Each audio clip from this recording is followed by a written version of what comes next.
शहर कभी सोता नहीं, पर इस शहर में लाखों लोग हर रात अपने ही दिमाग से हार कर चुपचाप सो जाते हैं। कोई बाहर से हंस रहा है तो कोई अंदर से टूट रहा है। यही है माइंड, सबसे ताकतवर भी, सबसे नाजुक भी। सुबह के 7 बजे अलार्म बजता है, आंखें खुली है, दिमाग थका हुआ है। आरव को कोई बीमारी नहीं है, ना बुखार ना चोट, फिर भी वो रोज थका हुआ उठता है। क्यों? क्योंकि आरव का दिमाग हर रात उससे सवाल करता है, तू और बेहतर कर सकता था आरव, बाकी लोग आगे निकल गए, तू पीछे रह गया। ये आवाज बाहर से नहीं आती, ये आती है आरव के माइंड से। इसी को कहते हैं ओवर थिंकिंग। तो दूसरी तरफ भीड़ से भरी लोकल ट्रेन, सब अपने मोबाइल में खोए हुए।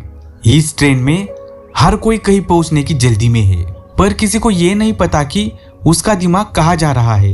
25 साल की नेहा ट्रेन में बैठे बैठे इंस्टाग्राम स्क्रॉल कर रही थी।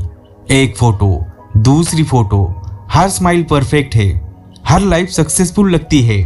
उसी वक्त नेहा का माइंड उसे कहता है, मेरी लाइफ ऐसी क्यों नहीं है, मैं पीछे क्यों हूं, कुछ तो गलत है मुझ में। दूसरों से कंपैरिजन ये एक साइलेंट पॉइजन है, धीरे धीरे सेल्फ स्टीम को खत्म कर देता है। आपका मन वही मानता है जो आप उसे बार बार बताते हैं। टारगेट्स की लिस्ट, बॉस की आवाज, ईमेल्स डिटेल्स। 32 साल का रोहन मीटिंग में बैठा है, सिर हिला रहा है पर सुन नहीं रहा। रोहन का माइंड उसे कहता है, अगर फेल हो गया तो, या जॉब चली गई तो फैमिली क्या सोचेगी। इसे कहते हैं एंजाइटी। फ्यूचर का डर प्रेजेंट को चुरा लेता है। मेंटल हेल्थ का मतलब सिर्फ पागलपन नहीं होता। मेंटल हेल्थ मतलब हर वो जंग जो इंसान चुपचाप अपने अंदर लड़ता है। जब दिमाग को लगातार प्रेशर मिलता है तो वो सर्वाइवर मोड में चला जाता है। हार्ट तेजी से धड़कता है, ब्रीदिंग शैलो हो जाती है, थॉट्स अनकंट्रोलेबल हो जाते हैं। एक रात आरव अपने कमरे में बैठा था। रात के 2 बजे तक मोबाइल स्क्रॉल करते करते कुछ सोचने लगता है और उसी वक्त उसका माइंड उससे बोलने लगता है, तू अकेला है, तेरे प्रॉब्लम्स को कोई नहीं समझेगा, इसलिए तू सब कुछ ठीक होने का नाटक कर। यही वो पल होता है जहां ज्यादातर लोग खुद को खो देते हैं, क्योंकि समाज ने सिखाया है स्ट्रांग बनो, रोना मतलब वीकनेस है, माइंड की बात मत करो। पर सच्चाई ये है, जो इंसान अपने दर्द को समझ लेता है वही सच में स्ट्रांग होता है। हीलिंग तब शुरू होती है जब आप दिखावा करना बंद करते हैं। खिड़की से धूप आती है, आरव की आंखें खुल जाती है। आज पहली बार आरव ने अपने अंदर की आवाज को नजरअंदाज नहीं किया। वो अपने दिमाग की आवाज सुनता है। आरव खुद से कहता है, शायद मुझे मदद चाहिए। मेंटल हेल्थ की जर्नी एक दिन में शुरू नहीं होती, पर जिस दिन आप अपने माइंड से लड़ना बंद करते हैं उसी दिन हीलिंग की शुरुआत होती है। आरव हाथ में चाय का कप लिए खिड़की के पास खड़ा होकर देखता है। बाहर लोग भाग रहे हैं, अंदर उसका माइंड धीमा हो गया है। आरव का माइंड उससे कहता है, लोग क्या कहेंगे, थेरेपी का मतलब वीक हूं, ये सब सच में मेरे लिए जरूरी है क्या। सोसाइटी ने मेंटल हेल्थ को एक टैग बना दिया है और उसी टैग का डर इंसान को चुप रहना सिखा देता है। थेरेपिस्ट आरव से कहते हैं, बोलना शुरू कीजिए, परफेक्ट शब्द नहीं चाहिए, बस जो सच है वो बोलिए। ये पहली बार था जब आरव को स्ट्रांग बनने की जरूरत नहीं थी, आज उसे सिर्फ रियल बनना था। आरव थेरेपिस्ट से कहता है, सब कुछ भारी लगता है, मैं थक गया हूं, पर वजह नहीं समझ आ रही। थेरेपिस्ट कहते हैं, वजह ढूंढना जरूरी नहीं है, पेन को समझना जरूरी है। थेरेपी कोई शॉर्टकट नहीं है, थेरेपी खुद से मिलने का रास्ता है। थेरेपिस्ट कहते हैं, आरव अपनी आंखें बंद करो और महसूस करो तुम अपने बचपन में खड़े हो। रूम की रोशनी धीमी हो जाती है। आरव सोचने लगता है वो अपने बचपन में खड़ा है।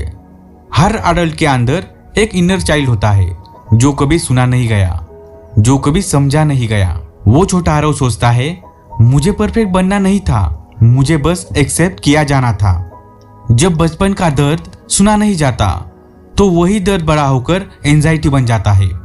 इसका मतलब आप टूटे नहीं है, आपकी बात अनसुनी कर दी गई है। वही दूसरी तरफ रात का समय, नेहा अपने बेडरूम में फर्श पर बैठी है और मोबाइल नीचे गिर पड़ा है। नेहा रोते हुए कहती है, मैं कभी इनफ क्यों नहीं होती? लाइक्स के बिना मेरी वैल्यू क्या है?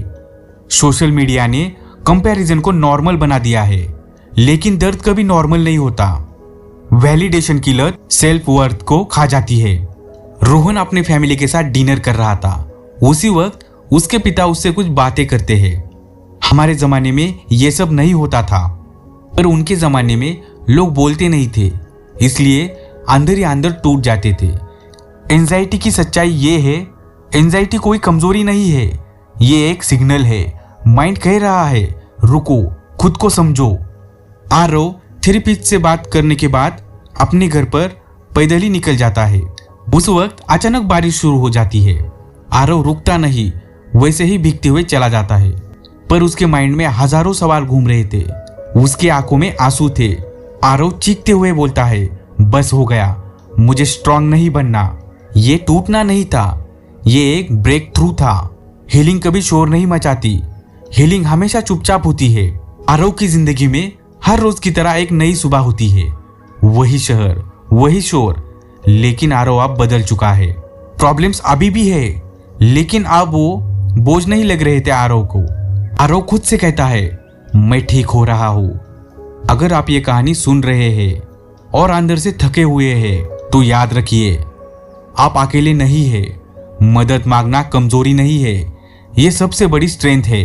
आपका माइंड आपका दुश्मन नहीं है, ये बस आपको समझना चाहता है। दोस्तों, अगर आपको ये इन्फॉर्मेशन अच्छी लगी हो तो सुनो बुक्से को सब्सक्राइब करें, वीडियो को लाइक करें और अपने करीबी लोगों के साथ शेयर करें, ताकि इस वीडियो से उन्हें भी जानकारी मिले। तो मिलते हैं अगली वीडियो में एक और लाइफ बदल देने वाली किताब के साथ। मैं हूं आपका दोस्त और ये थी साइकोलॉजी एंड मेंटल हेल्थ की ऑडियो बुक, सिर्फ सुनो बुक्से पर। धन्यवाद।